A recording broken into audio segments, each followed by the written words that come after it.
¿Cómo hubiera evolucionado el número de pensionistas? Si se fijan, del año 2000 al 2010 hemos crecido en 1 millón el número de pensiones. Esos 100.000 pensionistas netos al año del que hablábamos hace un momento. Pero, lógicamente, conforme van llegando esas generaciones más numerosas de los años 60, el número de pensiones va creciendo exponencialmente. En el año 2010 tenemos actualmente unos 17,5 millones de afiliados ocupados para 8,6 millones pensionistas. El ratio de activo por pensionista ahora está en poco más de 2,3 activos por pensionista.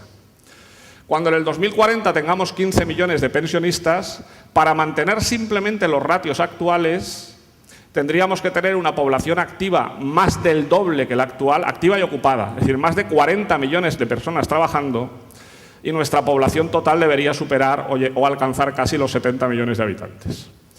Eso, convendrán conmigo, es que es difícilmente alcanzable. Por lo tanto, había que tocar alguno de los mimbres de este cesto. La tasa de dependencia.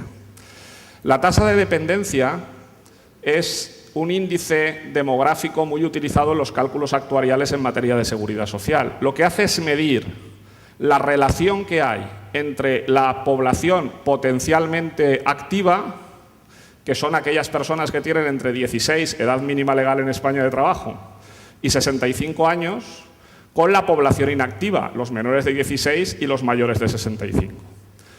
Actualmente ese ratio está en el 47,81%. Pero fíjense que llegaría en el 2040 al 74% y casi al 90%, es decir, casi habría tantos inactivos como activos hacia mitad de siglo. La edad media de salida del mercado laboral. En España hasta ahora todos sabíamos que la edad legal de jubilación son, como regla general, porque había muchas excepciones, 65 años. Pero realmente la gente no sale del mercado de trabajo a los 65 años, porque hay distintos mecanismos de jubilación anticipada que hacían que la edad media de salida del mercado de trabajo en España estuviera alrededor de los 62,5. Mecanismos como prejubilaciones, jubilaciones anticipadas, jubilaciones parciales, establecen esas cifras.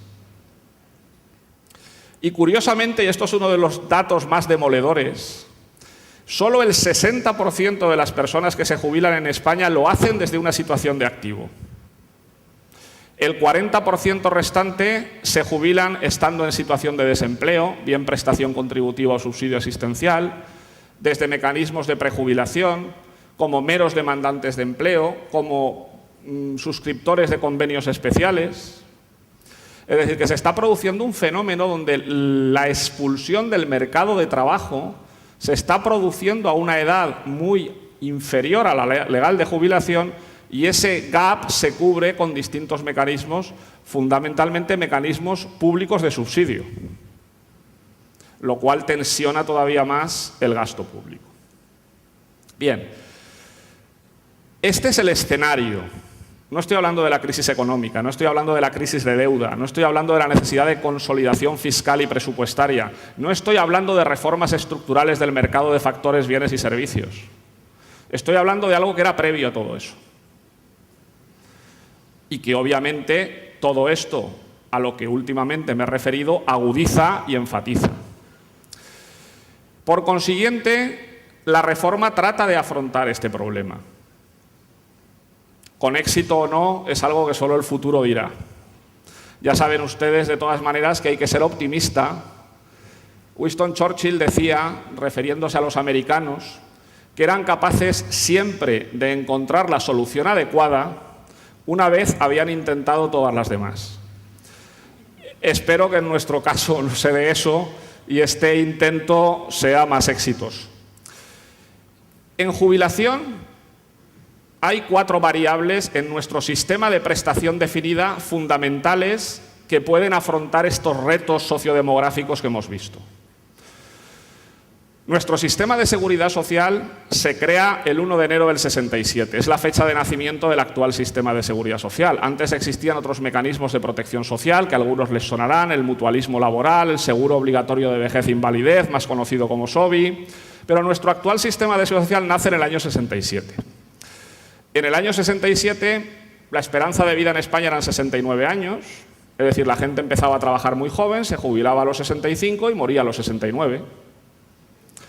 Actualmente la esperanza de vida de los hombres está cercana a los 80 y de las mujeres a los 85. La esperanza media de vida en España son los 82 años y pico.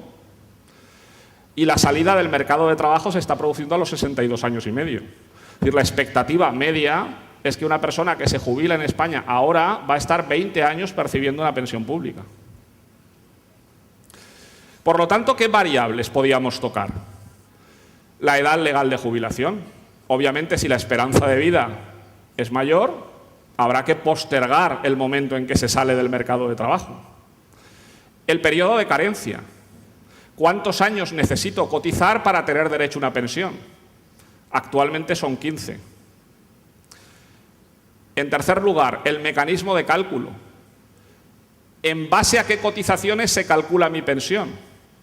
Lo que denominamos la base reguladora de la pensión. Y en cuarto lugar, el porcentaje de la base reguladora. Es decir, ¿cuántos años necesito cotizados para que mi pensión sea el 100% de esa media de bases de cotización que supone la base reguladora? De estos 4 elementos hay uno que no se toca, que es el periodo de carencia. Antes de la reforma se exigen 15 años cotizados para tener derecho a pensión y después también. Lo único que ocurre es que sí que hay una reforma técnica. Cuando se decía que en España se necesitaban 15 años cotizados para acceder a la pensión de jubilación, eso era solo parcialmente cierto. Porque existía un mecanismo de creación jurisprudencial que se denominaba los días cuota, en base al cual con 12 años y medio realmente cotizados se alcanzaban los 15 que exigía la ley. Los días cuota suponían lo siguiente. Como saben, en la base de cotización a la Seguridad Social están prorrateadas las pagas extras. Por consiguiente, lo que dijo la jurisprudencia es, si cuando uno cotiza incluyendo en su base el prorrateo de las pagas extras, un año cotizado no son 365 días, sino 425. Por consiguiente, imputando los días cuota, con 12 años y medio, alcanzaba los 15.